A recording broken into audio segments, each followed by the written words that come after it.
Hello and welcome to this presentation from the Health and Care Research Wales Brain Unit on repairing the brain from genes and cells to regulation and policy.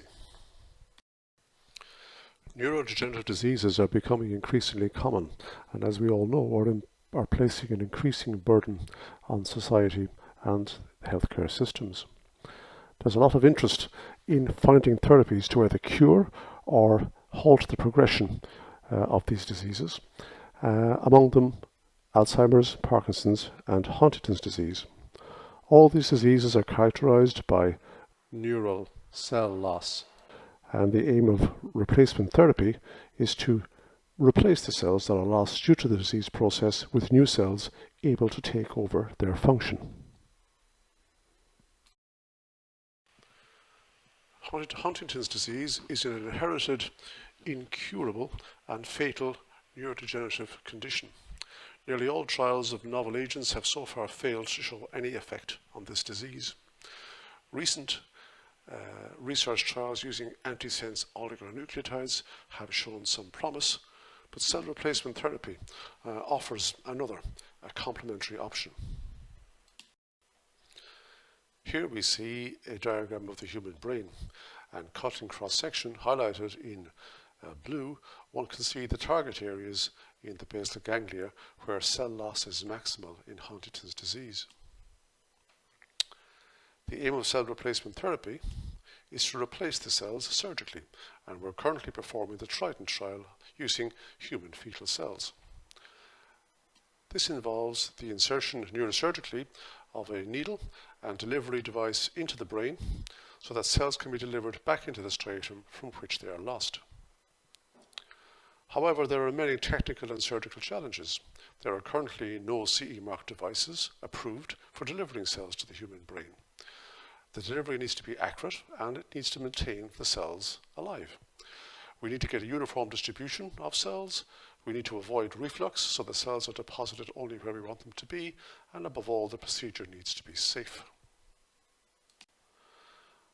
There are many other challenges in treating Huntington's disease with cell replacement therapy. We had a 2-day stakeholder meeting, including patients, clinicians, ethicists, scientists, and methodologists. And here's a brief summary of some of the other challenges relevant to treating this condition. Direct delivery of the cells to the brain is indeed complex, and the other challenges are biological.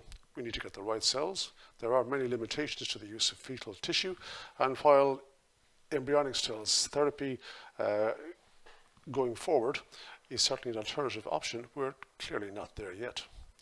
Clinical trial design is complex. We need to proceed with very small cohorts for safety and logistical reasons, as well as for cost. We cannot do trials of thousands of people with this condition. Measuring outcomes poses its own challenges. What do we need to measure that we can do so objectively? Even if there is an outcome and we can measure it, there's often a long lag period before the cells become integrated and start producing functional results. And these two challenges mean that functional outcomes are often a combined effect of the delivery and the cell therapy. The best cell in the world delivered badly is not going to give you a functional outcome, and the best delivery system, even if it has in the world without good cells, clearly is of no benefit either. The ethics surrounding these trials is challenging. Do we do a sham surgery? And what about the effects of placebo? Because it's difficult to have a control group. The regulatory frameworks in this area are very challenging. Across the MHRA, the Human Tissue Act, NHS R&D, maintaining intellectual property, liaising with and being funded by the interface between UKRI and the pharmaceutical and device industries. And lastly, how do we influence policy? Well, we need to provide the evidence base, which means we need to perform efficacy trials, as well as proof of concept and device registers for the performance of devices going on.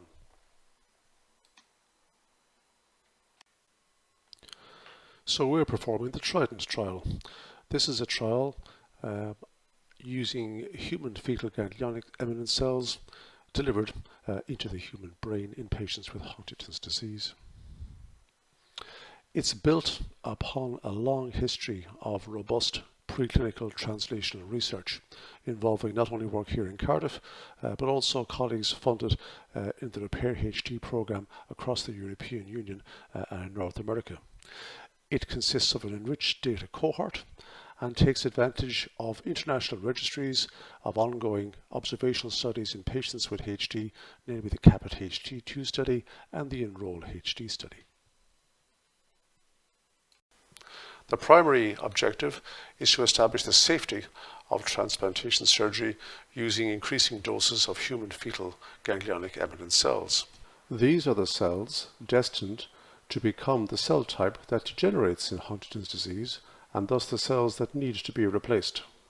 The secondary objectives are to define a framework for assessing the fidelity of these devices and procedures, to estimate sample sizes for ongoing trials in order that they are effective and efficient, evaluating the feasibility of health economic evaluation. What's the cost of these trials and what's the cost benefit?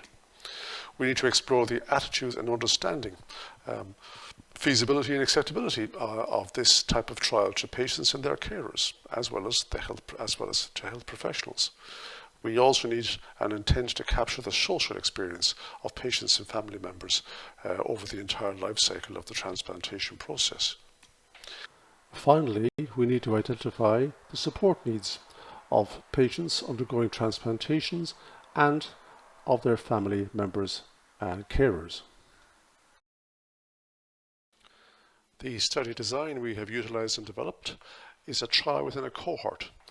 So this complex slide can be summarized by saying that we have a main trial cohort of patients which we are following up, of which a sub-cohort are identified as being suitable for surgery, and a subpopulation of these then go forward to have the actual surgery.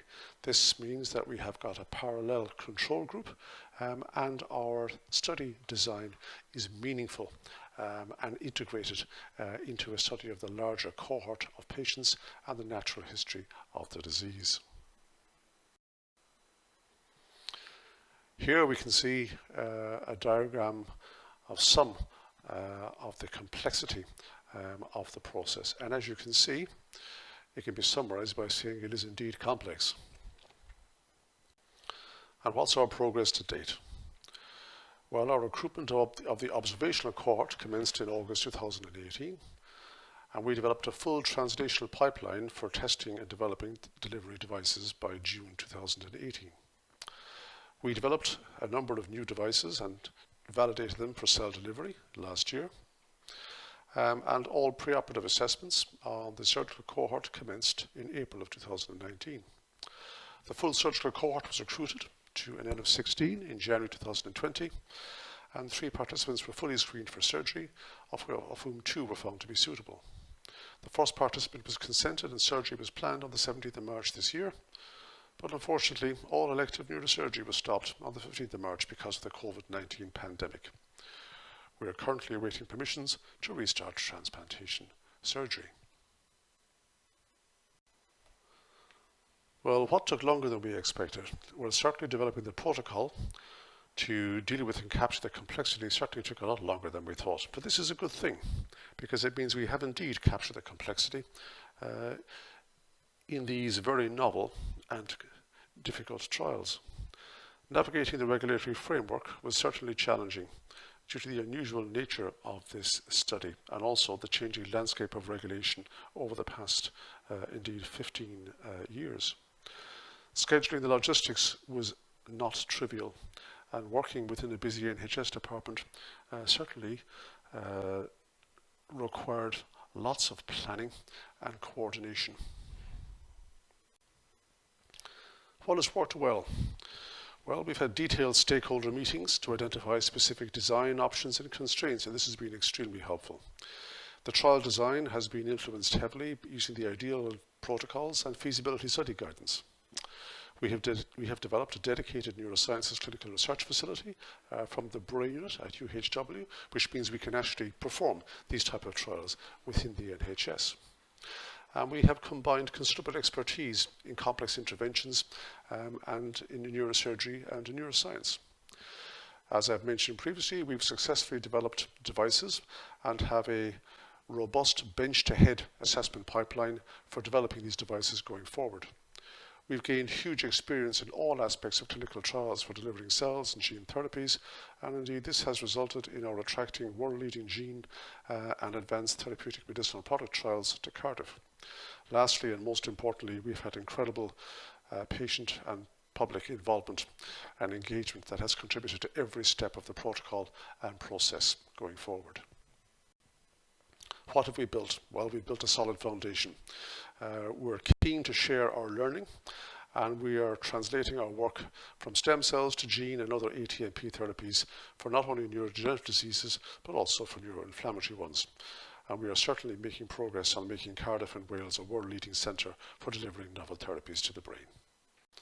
And with that, I thank you for your attention, and we'll be very happy to receive any questions online or by email. Thank you.